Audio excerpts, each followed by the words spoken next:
بسم اللہ الرحمن الرحیم۔ السلام علیکم ورحمۃ اللہ وبرکاتہ۔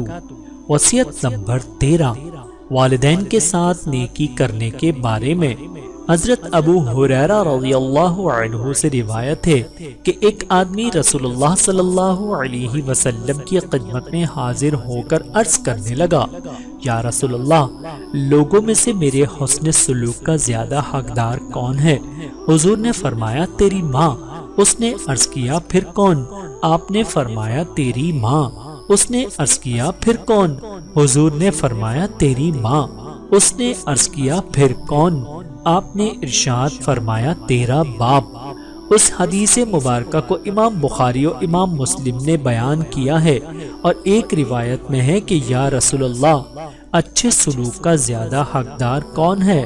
آپ نے فرمایا، تیری ماں، پھر تیری ماں، پھر تیری ماں، پھر تیرا باپ، پھر تیرا زیادہ قریبی، پھر تیرا زیادہ قریبی رشتہ دار۔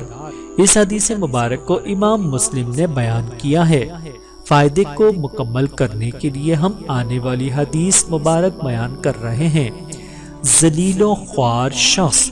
حضرت ابو ہریرہ رضی اللہ عنہ نبی کریم صلی اللہ علیہ وسلم سے روایت کرتے ہیں، آپ نے فرمایا، اس کی ناک خاک آلود ہو، یعنی وہ شخص ذلیل و خوار ہو جائے، پھر اس کی ناک خاک آلود ہو جائے، پھر اس کی ناک خاک آلود ہو جائے، جو اپنے والدین کو بڑھاپے میں پائے، ان میں سے ایک ہو یا دونوں موجود ہوں، پھر وہ جنت میں داخل نہ ہو جائے، یعنی ان کو بڑھاپے میں پائے اور ان کی خدمت و فرما برداری کر کے جنت میں داخل نہ ہو جائے، تو ایسا شخص ذلیل و خوار ہو۔